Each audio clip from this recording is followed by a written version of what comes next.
right, let's go ahead and get started. Hey everyone, welcome to today's webinar. Our topic is in AI governance with the NIST AI RMF. A few key takeaways before we do introductions and then get started with some of our good questions here today. So one is, how does AI risk fit into your cyber risk program? Two is, where do you start with the NIST AI RMF?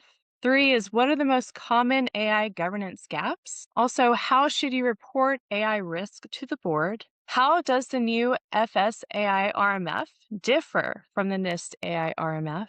And then, of course, all the questions that we have from you all will also have included as key takeaways here. So we'll go and get started. Let's do a few introductions. My name is Molly Ford. I am a senior consultant here at Reveal Data Security, background in security analytics and incident response. I work many times with the NIST AI RMF, working on these gap assessments, as well as IT risk assessments, incident response tabletops, and other control testing. Enough about me. I want to pass this off to Randy. Thank you so much for joining us. Just a brief introduction, and we'll get started with some of our questions today. Absolutely. Thank you, Molly.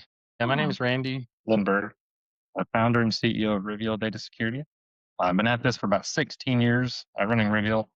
Total time in the security seat, oh gosh, this makes me feel really old, 27 years. I started in kind of mid 1999. I am a recovering IT guy. And so that was kind of mid 90s when I was in IT. And as we were jumping on here, I was laughing because I didn't catch who it was. It might have been Nick.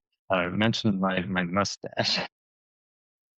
So yes, if you saw my LinkedIn, the picture on the web is probably my LinkedIn picture where I don't have a mustache or glasses. But over the last few months, yes, I've oh,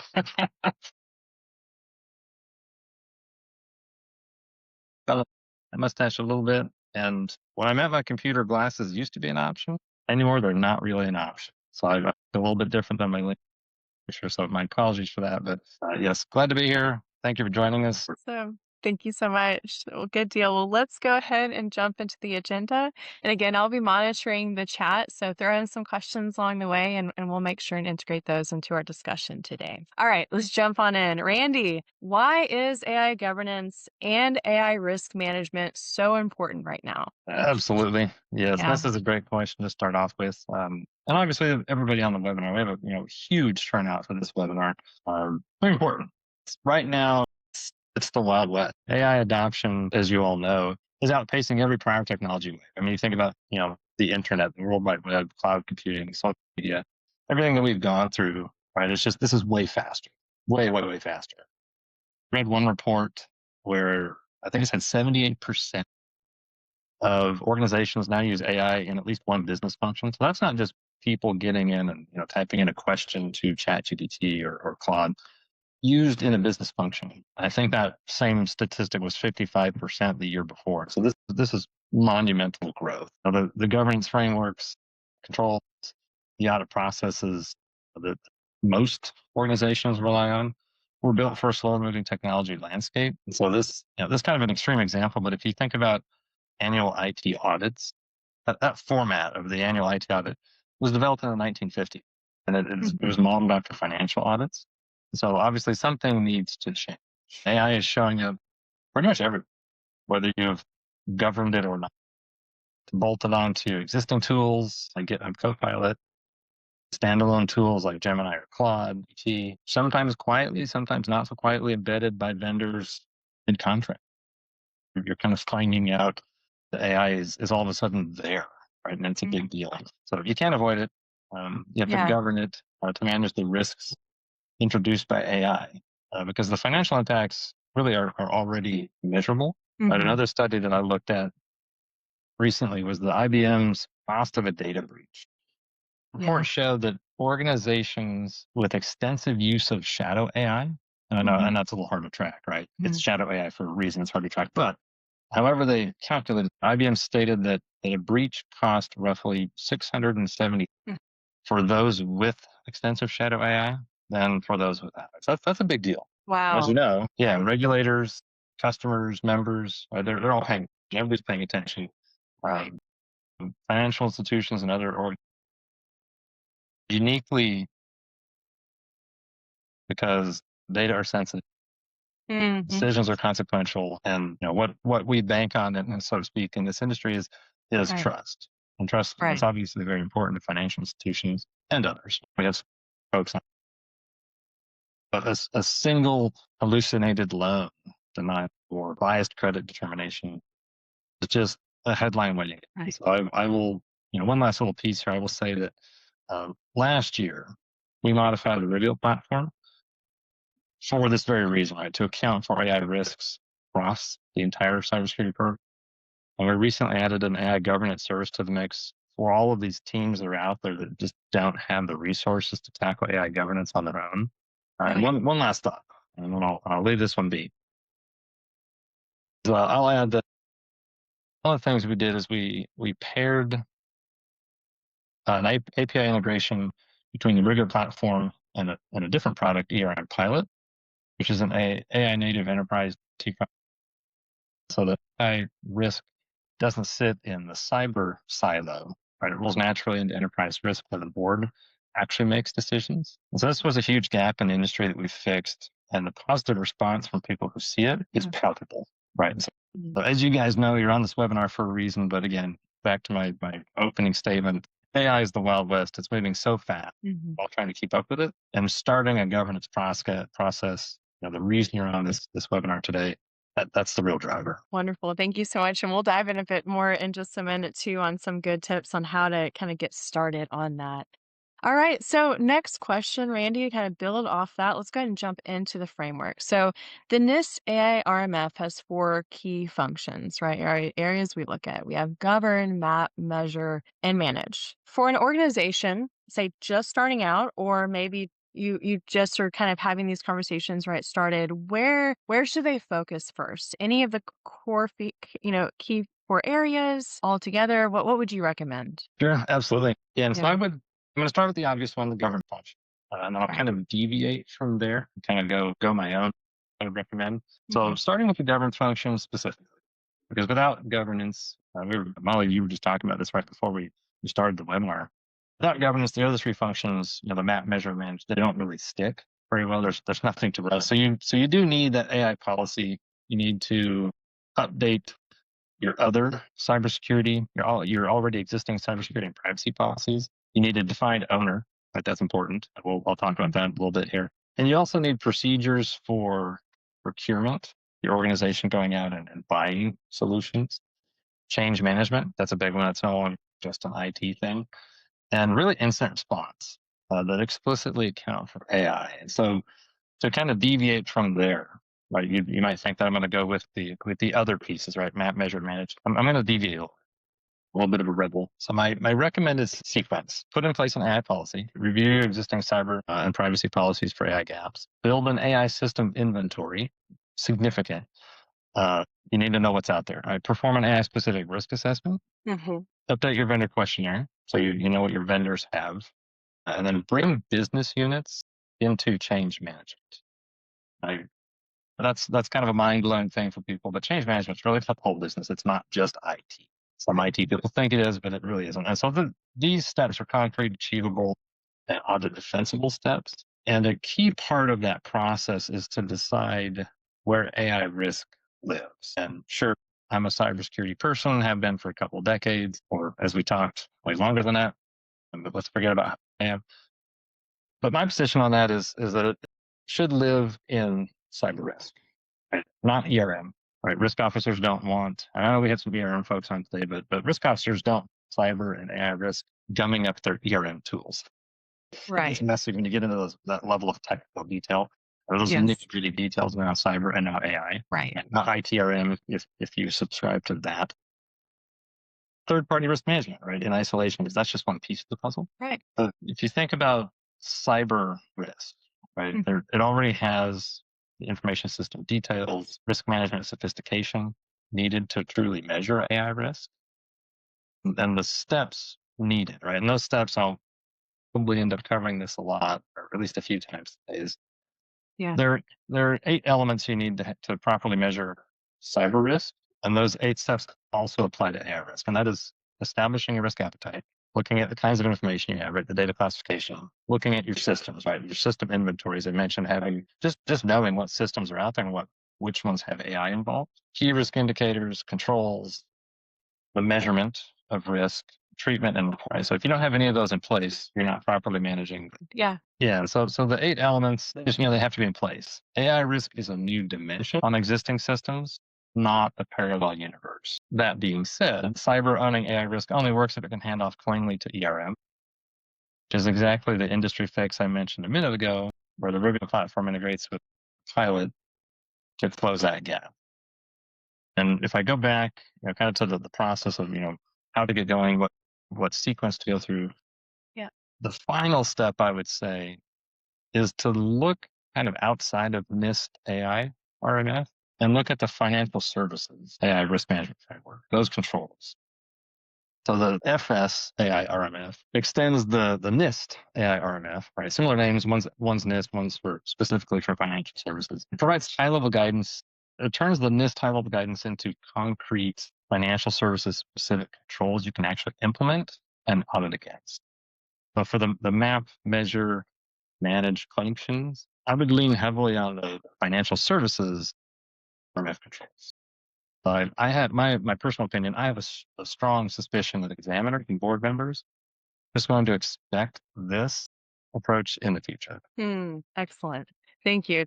No, that's a wonderful explanation. We'll talk a little bit more now, and we hit on this quite a bit, but talking about how do we expand our current programs to consider risk here. So, specific question here, Randy, is why is it so important to integrate AI risk into the existing cyber risk program rather than building something separate, right? We kind of talked about operational efficiencies or communication across the board, truly, right, to make proper decisions on this. But yeah, what do you think could go wrong if we treat them as two separate things? Sure, Follow up on absolutely. that. Yeah. And I feel like I'm cheating a little bit because I did do a webinar on this topic maybe last year. All the months sort of blend together. Uh, but really, what it comes down to is that AI, as I mentioned, is not a parallel universe. It's a new risk dimension on existing systems. Right, all of the same pieces and parts. Right, so when Microsoft bolts Copilot onto M365, it's still M365. So doing a separate AI risk assessment creates two assessments of the same system, often or potentially with different conclusions and maybe even different recommendations, right? Because you're kind of looking at two different angles. A separate program creates, again, so duplicate and conflicting decisions. So if you have, cyber risk saying one thing, AI risk with a whole new committee saying something else, and the business unit, the person who should be, or the team or people who should be making the decision, maybe that's executives, maybe it's the board in your organization, not really going to be sure which recommendations to follow or how to compare apples to oranges, right? If you're using a whole different measure of cyber risk. So in that situation, your decision velocity tanks, blurry, it gets ugly because again, you're looking at the same systems. Right. Whereas cyber risk management, like as I mentioned, already has the structure. And I'll say these things again, they're very important. I want everybody to hear these things. In order to properly measure cyber risk and now AI risk, have a risk appetite, data classification, system inventory, key risk indicators, bad things that can happen. It controls the measurement of risk, the treatment, where you're doing something about it, whether that's accepting it or putting in new controls, which is also very important. So again, these are the 8 elements of any mature cyber risk program. AI risk just extends each element. So building parallel structures throws away, all of that program maturity, that whole process that really is designed to account for AI risk. As and I mentioned ERM integration. I want to talk about that for a second too. No, keep going. Yeah. Yeah, so that only works when there's a single coherent risk story coming from the technical side, right? Your board doesn't want to hear two different committees about the same M365 system, right? One one residual risk number, one set of recommendations, and then that rolls up an enterprise risk, right? So historically, the tooling that was available, these to be separate worlds, cyber and ERM. Right, cyber tools did ERM, the Rivio platforms integration, and I won't talk much more about this, but the Rivio platforms integration, I'm very excited about this. With ERM Pilot is the first time those two functions actually share data, language, and reporting natively. So cyber and AI risk roll directly into enterprise risk without rekeying, remapping, re-arguing. So Okay. it's one program, register, one report to the board. That's really if I put in some shameless plugs here, right? That's the operating model we've designed into the Reveal platform. And I do realize there are separate AI committees being created. People are standing up AI committees. So they might have a cyber risk subcommittee of the board or something, and that are creating an AI committee, right?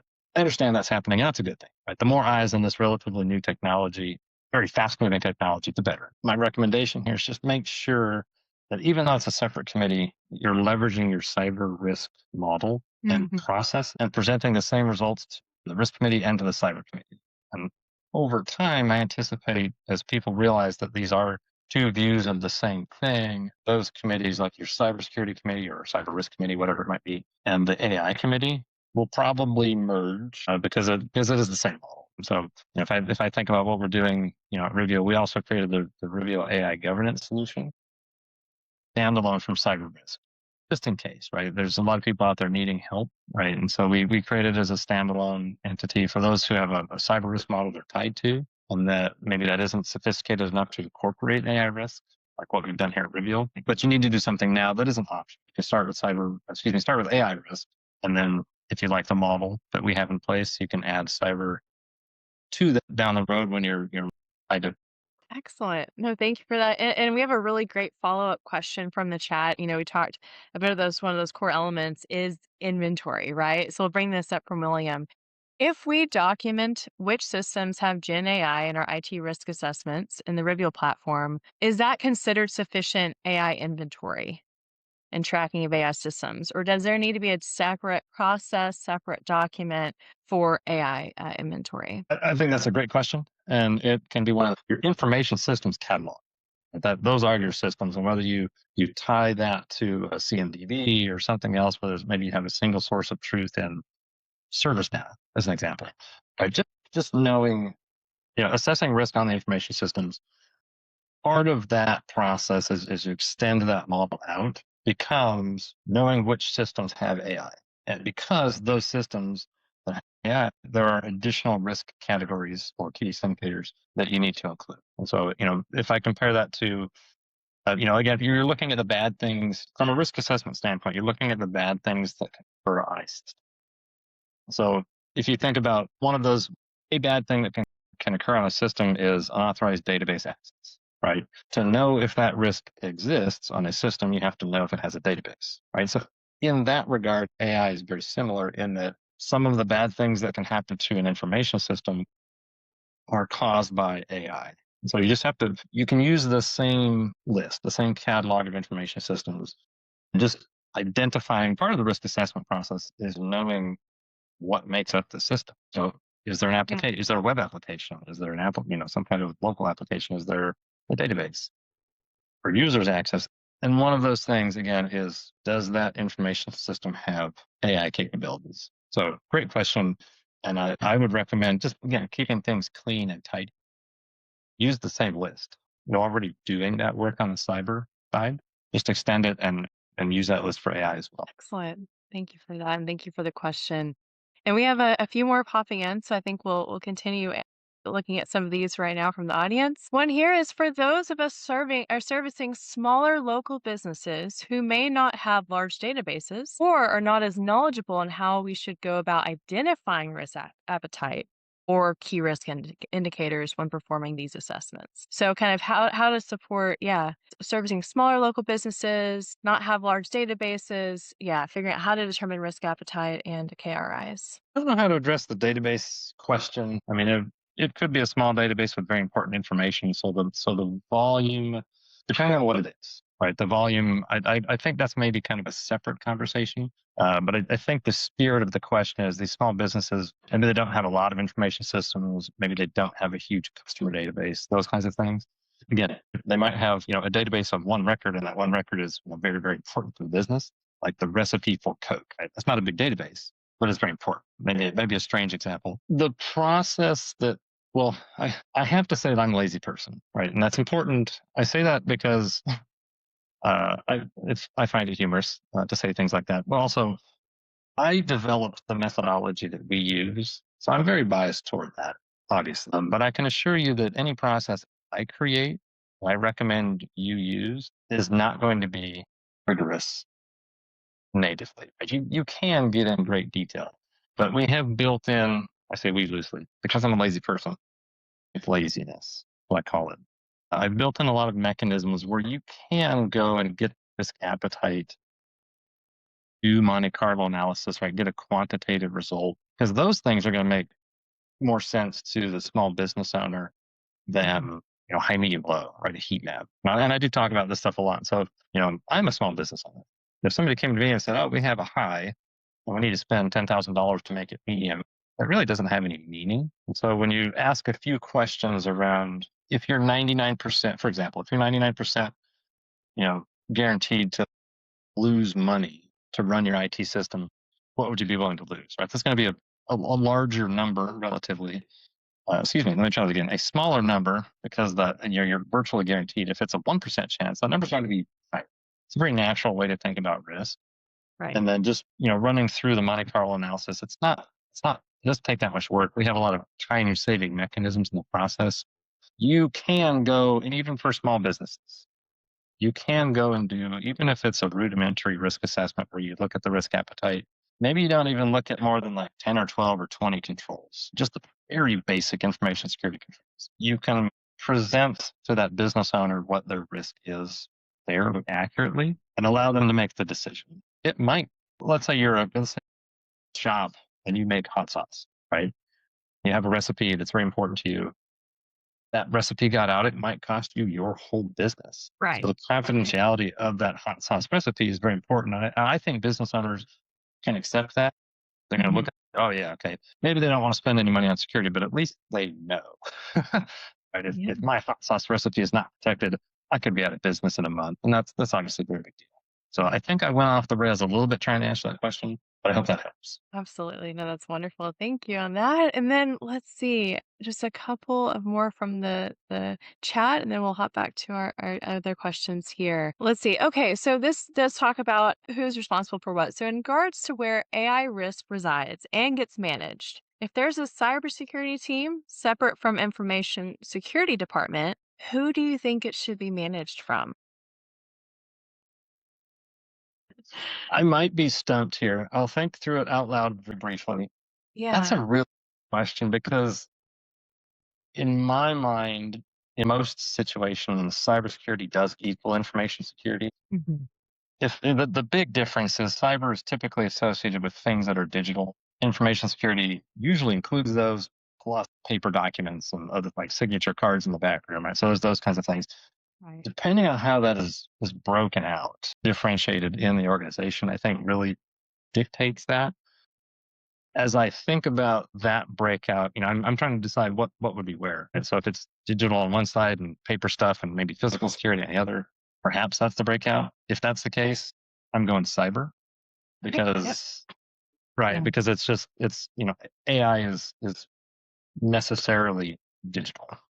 Right. There's no paper based AI risks. And great question, Paris. Thank you for that Yeah, response. that's a very good question. That was really It good, depends. and I think you really touched on that too of just, yeah, how do we both communicate if there is a difference between teams effectively? Because in this case, both teams are going to need to sign off in some capacity. I would imagine or recommend that there is definitely overlap there. So even if there's one side that is helping spearhead this, then the next question is then, are those risk assessments up to date to have clear communication across the parties? Or, we have a lot of considerations there. All right. Well, good deal. We'll hop back into some of the questions we have here and then we'll check the chat in just a moment. All right. So we've touched a little bit on this one to kind of help consolidate this a bit more. So, what's the best way to incorporate AI specific risks into an existing IT risk assessment process? So, we've talked a little bit about combining the structures, but yeah, when you think about AI specific risks, what would your recommendation on that be? Sure. Yeah, absolutely. And I have a webinar on this one as well, on this topic that is in our archive somewhere. But to summarize without taking up the entire session today, um, it's all about extending those 8 elements of your cyber risk program. And I do realize that not everybody on this call has those 8 elements in place. I wish everybody did.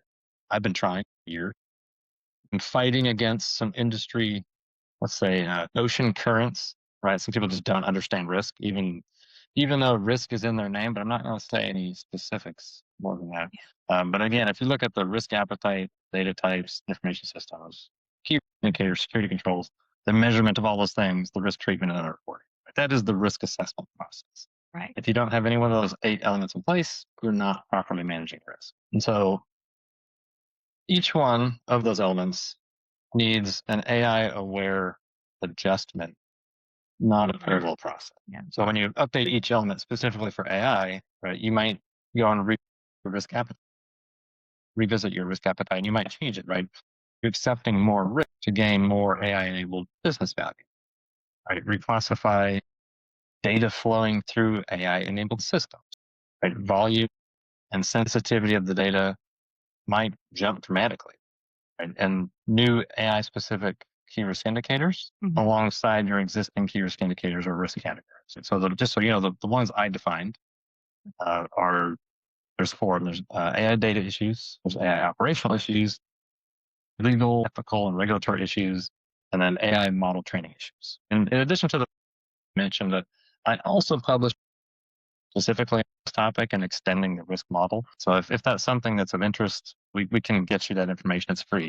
You might have to give up your email address, but we already have that. So if you want to dive into those 25 pages of AI goodness, we can get you that. And then the next layer, next I would layer NIST RMF, risk management framework, and continuous TEVV onto your existing control frameworks. So if you have something along the lines of ISO 27002, CIS 18, or even NIST CSF, that one's becoming more popular as the ASET went away for credit unions, right? Add AI specific controls, right? Rather than swapping them out. So I mentioned that the TEV. Yeah. I didn't forget. I always forget the order, right? So it's testing, evaluation, verification, and validation, right? That's the AI specific control practice most cyber programs aren't yet doing. But a more sustainable long-term approach is to jump straight to the financial services AI RMF controls. Right, they have more meaning for financial institutions and other industries like healthcare as well. Like I said, we have some healthcare folks on today. So the TEVV, right, that continuous testing, evaluation, verification, and validation, still needs to happen. It just matters, which controls, like the financial services AI are. And I know that says specifically financial services. Just for the folks who are not at a financial service organization, controls, you might end up throwing a few out, but they still work. They're more concrete than the NIST controls. And not all of them are specific to financial service. So I recommend those controls even for banks. So one other thing you have to do is try and keep myself on track here is remeasure quantitatively. Qualitative heat maps don't capture how dramatically AI shifts the loss curve. So when you run Monte Carlo on an AI-enabled system, the numbers tell the story that words can't. And when those numbers flow directly from the cyber risk assessment into the enterprise risk register, right? Again, something like the Reveal platform, ERM pilot integration I mentioned, the board sees the same number cybersecurity officer sees, and that is significant. This extension model is exactly how the Reveal platform handles cyber risk today. I'm going to put in another shameless plug here. I have to. So your existing risk assessment model doesn't get thrown out or sidelined. It gets smarter and AI aware. I think that's very important. Excellent. No, that's a really great explanation. And that does lead to a next kind of note here. If you all are interested, we do have a free offering for the free AI governance gap assessment with the NIST AI RMF. And so we'll go ahead and put that link in the chat if anyone is interested in going through a NIST AI RMF gap assessment. We go through your audit, what you might have in place, or where you're at regardless of where you're at maturity wise, and work on that audit with you, and then provide a report with some good roadmap and guidance on some good next steps. So I have that in the chat in just a moment. Excellent. All right, good deal. All right, so I want to move on a little bit on how do we address the feeling of, maybe being overwhelmed by this, right? As you mentioned, adoption of AI, especially third party, fourth parties, or just overall usage has really and dramatically increased, right? So, Randy, how for organizations that might feel behind, no inventory, no policy, what's a realistic first step, right? So how do we talked a really good roadmap, but what would be that first step in building AI governance? Yeah, absolutely. Well, first thing is to maybe put some people's minds at ease. I don't think you're behind, and I think you're typical. And just by being on this call, probably ahead of a lot of people. And so Molly has done a lot of our our free AI governance assessments that she just mentioned. It looked like Taylor put the link in chat. And she was saying that most people have a policy, right? So if you're on this webinar, you're not behind, but you do need to start. Most organizations we've to haven't gone beyond putting a policy in place for AI governance. So this is really, to answer this question, it's less about catching up and more about just, moving beyond the initial AI policy intentionally. So I hopefully I just, put some people's minds at ease. And I would recommend working two fronts simultaneously. And that would be communicate and catalog that we've already kind of talked around. But the communicate part, get executives and the board into risk in as plain language as you can use, but they understand the trajectory and the potential budget implications, right? Again, whole new set of risks, whole new potential set of controls that you might not have even looked at before. In parallel, as we talked about a little bit ago, right, start cataloging where AI already exists in your environment. Right, this will become very important as you progress through the process of managing AI risk. And really, cataloging is the gateway activity. Right? You can't govern what you can't see. Right. So I would start with the obvious, right? There's M365 Copilot right there. I helped you. There's a system that you're probably using as AI. You're one on your list. Chat GPT style tools, right? Claude, Gemini, right? Just even Google in a browser. If you type in something that's not URL, most likely Gemini is going to give you an answer. So people are using it, whether they even know it or not. Even vendor systems, right, with AI features turned on, right? Let's start there and then expand outward through business surveys. They may not give you the right answers, but you can at least ask. Network monitoring, perhaps. There's tools out there that look for shadow AI and procurement. Look at what people are buying. Like business units are out buying stuff. Look at what they're buying and go do your own search to say, hey, this new tool came in last week. I'm going to go to the website and look to see if it has AI involved. So, at Reveal, we see AI cataloging as a foundational workflow for AI governance. And it's one of the areas we're actively thinking through as part of the Reveal AI direction. So the real goal here is not just a list of AI tools, it's connecting inventory, ownership, approvals, evidence monitoring, and reporting. So if I go back a step for a second to the policy part of it, this might sound weird coming from a cybersecurity person, but I wouldn't try to write the perfect AI policy. I would work on adopting a baseline policy aligned with NIST RMF, FS, IRMF. Right? Review your existing cyber privacy policies for AI gaps. Right? Because having a policy beats aiming for the perfect policy. And the reason I say that, what's driving that opinion from a perfectionist cybersecurity person standpoint, is that it's changing so fast. So if I were creating a policy today, there's a good chance that I'm going to leave something out, that comes up in a month or a week or maybe 3 months, right? So you can't just create a policy and put it on the shelf for a year. Like these things are changing so fast. It is, again, it's the Wild West. And you really, risk standpoint, you really need to set up the rails before the train leaves the station, so to speak. Right? So update your questionnaire, add detection, change management, assign an owner.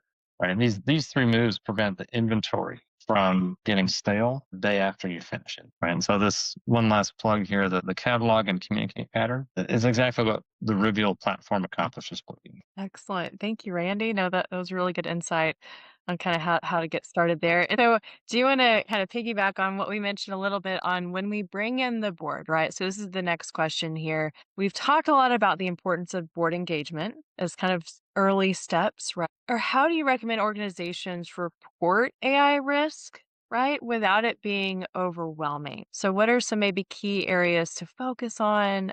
Yeah, methods of communication to the board. Yeah, certainly. And this really is kind of an extension of cybersecurity. I would provide a very similar answer for cybersecurity because a lot of board members are just not security people. They're not technical people. They're finance people, Right. right? So they speak a different language. Not better or worse, just different.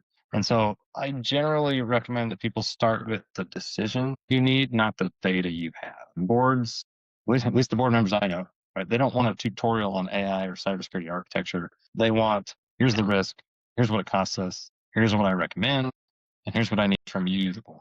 Right. So one page if possible, and decision focused so they know what you need from them. And I don't think I've ever been on a webinar where I didn't recommend this.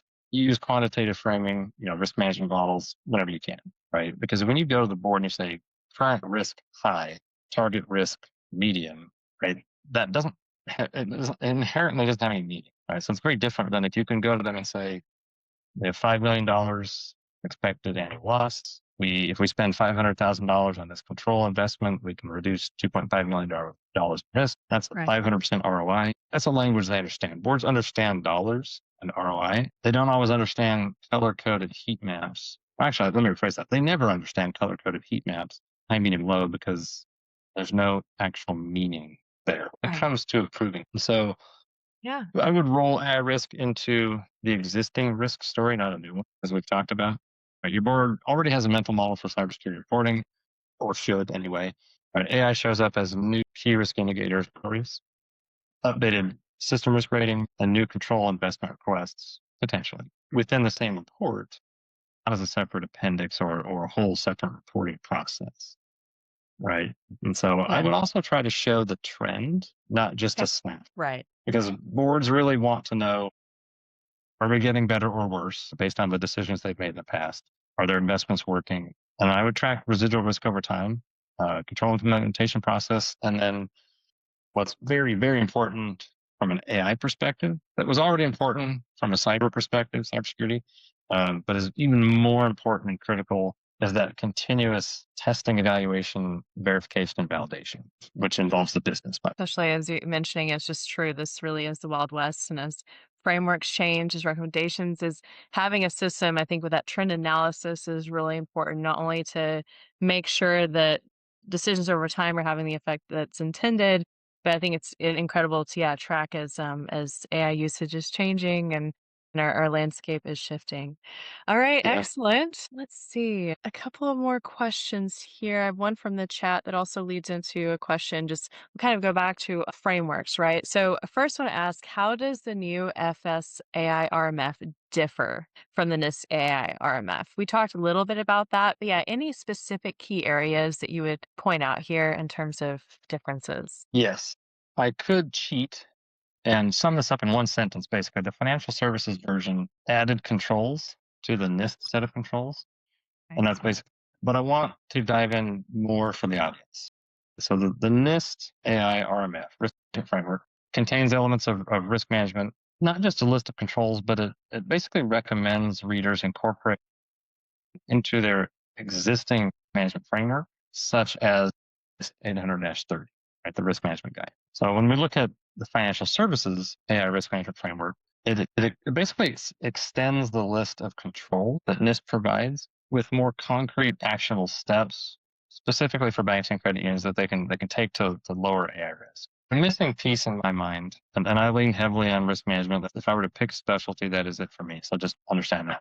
The missing piece is that if you only look at the financial services risk management framework, they don't really talk about a risk management methodology. There are some controls, I think they're in the managed function, right, that point to a risk management program, but nothing in great detail. And oddly enough, the Cyber Risk Institute doesn't actually provide a risk management methodology, at least anywhere that I can find, right? And again, one of the AI RMF controls, financial services AI RMF controls, talks about prioritizing AI risks within the enterprise risk framework, but that is not specific enough. Enterprise risk is too broad, as I mentioned. So to fully implement, fully utilize financial services RMF controls, you need to make the connection between a list of controls and some kind that they provide and some kind of risk management that includes measurement of impact and likelihood. So as I mentioned earlier, last year I did an entire webinar on that key step, which is available on our webinar. Having said that, comparing the two directly, the NIST AI RMF is the architecture. The financial services or FS AI RMF is more the blueprint. That makes sense, right? So NIST gives you govern, map, measure, manage at a level abstract enough to apply to any industry, right? Really any situation. That's their mandate. That abstraction is a feature for NIST, but a problem for a community bank or credit union trying to implement AI governance tomorrow. So what the financial services version provides is more concrete financial services specific controls. Right? When you read them, if you go read them, you'll see what I'm talking about. Right? Just they make more sense, easier to understand, less abstract. So for things like vendor questionnaire requirements, change management checks, for AI features, specific TEVV expectations, integration points with FFIEC, right? They're controls you can actually assign to an owner and audit against. So they're also written for our regulatory reality. Right, examiner, they're increasingly asking AI questions. So the FS AI RMF assigns the answers to the frameworks examiners already know, whereas NIST is way higher level. Mhm. So I hope that helps. Good answer on that. No, and that's wonderful. And we actually have a question from the chat that has a little addition to that. Any thoughts? Any specific thoughts on the U.S. Treasury's AI RMF as an alternative to the NIST AI? I don't know. I did not know that even existed. Somebody caught me Yeah. napping, and I'm stumped. I have no idea. I didn't even know that existed. So as an example of how quickly things are changing, Right. I did not know that was even a thing. So I learned something. Thank you. Excellent. I think that's what I've seen a lot with our clients within the platform. It's been fantastic is to be able to bring in the different frameworks, have, a lot of times that evidence-based approach and then get to quickly map saying, okay, now this new framework came into existence. Where do we land here? How are we in terms of the controls audit? Great tracking as well. So I love that. No, great question, Julio. Yeah. Excellent. All right. And then let's see, we have a few more here from the Q&A. I think I have one more question from our kind of core questions, and then we can finish up the rest of the time going through all of the Q&A there. But one thing I really want to talk about, especially with working with so many wonderful folks and seeing the landscape out there, I think that growing concern of shadow IT is truly a thing, right? How do you know? How do we talk about documenting inventory? But let's talk the last kind of bit here is approaches to looking at shadow IT. And so, as it's a growing concern, business users are signing up for different IT tools without the full risk assessment processes. How should organizations handle procurement and change management to really get ahead of that, right? Before having to be in more of the reactive state. So key areas on procurement. Yeah, what are your thoughts? I would say so. Yeah, shadow IT has been a problem for a long time, and shadow AI specifically is even more of a problem. Right? That's the big deal because, as I mentioned earlier, you can just in your web browser, somewhere along the way, Google had the answer kind of down below the beta state, and now if you type something in that doesn't produce an ad or a direct URL or a list of maybe YouTube videos or something, it gives you an AI generated answer. Right. So Gemini jumps in and says, "Oh, here's my answer to that," which I think is a really cool way to do it. But that's an example of just, using regular old browsers doing the same thing they've done for 20 something years, Right. 25, 26. Anyway, and all of a sudden Gemini is answering questions, right? So that is generative AI. There's a large language model behind that, and it's fully AI. And so I think that a couple things to think about. As you know, shadow AI is happening at scale. I read a report recently that said 98% of organizations deal with unsanctioned AI use. Kind of expected. That's a high number to come out of an actual report. And the other number I thought was very telling is that 75% of employees, and I don't recall who was studied or surveyed, but 75% of employees admit putting company data into personal AI tools. So that would be, for example, I go home with my personal credit card and I pay for $20 a month for ChatGPT.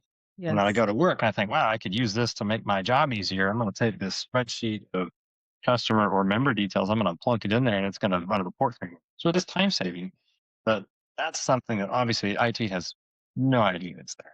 And so people are doing this because it makes their job easier. So updating your procurement process to explicitly ask about AI is obviously very important. So add AI specific questions to vendor security questionnaire, vendor checklist. If AI, what we found is that if AI isn't asked about it at the vendor onboarding, it probably isn't going to get asked. And then adding an AI detection checkpoint, right, to change management. So again, as I mentioned earlier, change management historically has been viewed as an IT thing. It is no longer an IT. So when a vendor pushes an update, your change management process should flag, does this or change AI functionality? Not just, does this affect availability? And so bringing business units into change management in some way, some easy way, because if it's hard, they won't attend the meetings or participate in the process. Uh, Shadow AI mostly, as you can imagine, is through business users signing up for tools, not through IT or the official process. So if marketing or lending isn't part of your change management conversation, they're going to continue onboarding AI tools you don't even know about. And so I know this is more challenging to implement rather than say, but I'll say it anyway. And that is to create a sanctioned, easy path for AI adoption. I think that's the big one, right? So Shadow AI thrives, and Shadow IT itself, just thrives when the official route is too slow. People want the tools that are out there. It's $20 a month, or it's $10 a month. They can get the tools and start using them. So I'd recommend publishing an approved AI tool list and define a lightweight intake process. Make it faster to ask permission than it is for users to ask forgiveness. Good, really good notes on that. I know again, as shadow IT and AI is a concern, that's certainly good steps on how to handle that, and especially with procurement. All right, well, we have a few minutes left. I definitely want to make sure that we go through some more of these questions here. Let me go and bring back up the chat and Q&A. Let's see. Here's a good one I know we talk about quite often with the risk assessments. So we talk about the tradable aspects of risk assessments. How do we get those dollar amounts? And so I want to ask very specifically, how do you measure the financial impact of a data breach? Is it, and talk, I know we deal a lot with the cost per record, but I'll pass this off to you, Randy. So how are we getting that financial impact? Yeah, absolutely. Yeah, Yeah. and that is a big one, obviously. Yeah. So if you think about the traditional impacts, right? There's a loss of confidentiality, loss of integrity, loss of availability, and to kind of bend this to loop in the AI piece as well. We've added a fourth, which is AI accuracy. So a loss. So it was the CIA triad. Now we've added right? Because AI models can drift over time, they introduce bias, they can hallucinate, et cetera, right? So all of those things, right? You lose data, data's not right, system is down, or AI is inaccurate, it's giving bad loan decisions or things like that, right? All of those can have an impact. We work with a lot of different organizations, you know, to try and fit all of the mechanisms we have into even 5 minutes would be a challenge. So I would just sum it up to say that starting with the confidentiality, and the question mentioned data breach specifically. I realize there are other considerations, but starting with just the confidentiality of the information is that you can go and look at your important information, and if you're at a hospital or you're at a bank, credit union, if it's personally identifiable information, PII, you can go out there and there's all kinds of studies, and you can look at the cost per record of a data breach. Right, that's a very good starting point. And quite honestly, it's usually the highest number. And I realize if you're not in those fields with PII, maybe you're again at the hot sauce company and you don't care about customer information, you care about your intellectual property. It's going to be a little bit different. But for PII, you can look, and depending on what study or survey you look at, the cost is going to be $150, $250 per record. Right. And from that point, you just then multiply that by the number of records on a particular system, and bada bing, bada boom, you have kind of usually the high number of what a breach could cost. Right? And that's usually a pretty big number. Looking at availability, right? Checking with business owners and just asking the question, right? If your system is down for, again, not trying to get too detailed, but if there's a recovery time on a system, let's say the disaster recovery plan is in place, that if a system goes down, just crashes, like a meteor falls from the sky and wipes out the whole system, like whatever hardware that thing is riding on, it can be brought back in hours or 72 hours. You can then ask the business, if the system is down 48 hours or 72 hours, whatever that recovery time is, what is that going to cost? And some business owners might say, oh, I have no idea. But a lot will say, yeah, if I think about, how many loans I'm processing or how many customers I can, or members I can attend to, and how many fees you're getting, they can if they put some effort into it, they can come up with a fairly good number. By the way, with Monte Carlo analysis, quantitative piece of risk management, it's not about exact numbers. It's about ranges and it's about predicting uncertain events. So it doesn't have to be 100% accurate. What you're doing is trying to put in a range of values. It could cost me $10,000. It could cost me $100,000. You take that range, you plug it into the formula, and it just runs scenarios, random scenarios over and over again, 1,000 times or 10,000 times, whatever the setting is. and it gives you a log normal curve. Right? So it's a standard bell curve that kind of tails off to the right because of the potential for a very high impact. But plugging in those ranges, again, it doesn't have to be an exact number. Plugging in those ranges gives you that bell curve that you can then compare to the loss tolerance. And I realize just saying this without drawing a picture, going through a spreadsheet or something, it might sound very technical and complicated, but it really isn't. I think I've gone off the rails talking about a lot of detail. But as far as, bringing that back to establishing the Yeah. numbers, there are ways to go about it. Right. We do it all the time. We're happy to help in terms of, ask these questions of these people and ask these questions of these people, and you'll get to a place that is solid that you can then plug into your Monte Carlo. No, that's wonderful. I think your white paper as well is really good in terms of capturing all of the numbers, all of how do we get to these quantifiable outputs, and a really great reference as well for anyone on the call. Just a really great resource of understanding the backbones of how all this operates. Well, good deal. We are at the end of our hour here. I definitely want to say one more thing. I know there's still more questions in the chat. You all are wonderful in engagement here. Highly recommend if anyone does want to sign up for that free NIST AI RMF gap assessment, please do so. We can continue the conversation and go through the controls and really start having those core talks on where we at in terms of third-party usage, internal development, right? Where's that snapshot today? Excellent. Well, thank you all for taking the time. Great questions. We'll be sending out the recording after our session today, so we'll be on the lookout for that. And then I think that is it for today. So Randy, if there's anything else, otherwise, yeah, we're good. Any Uh, sign one, offs, Randy? one very quick Yeah. comment. I saw Yeah. in the chat. I don't have the chat open, but I did see somebody mention Gunter, which is an Air Force base. I was at a very, very long time ago. So I'm going to have to go find that comment and see who that was. So Yes. whoever you are, I'll find you. But just other than that, thank you everybody for attending. I hope this was useful. If you want to talk through more, I'm always available. Excellent. Thanks, everyone. Y'all have a great day. Thank you, Molly. Bye, everyone.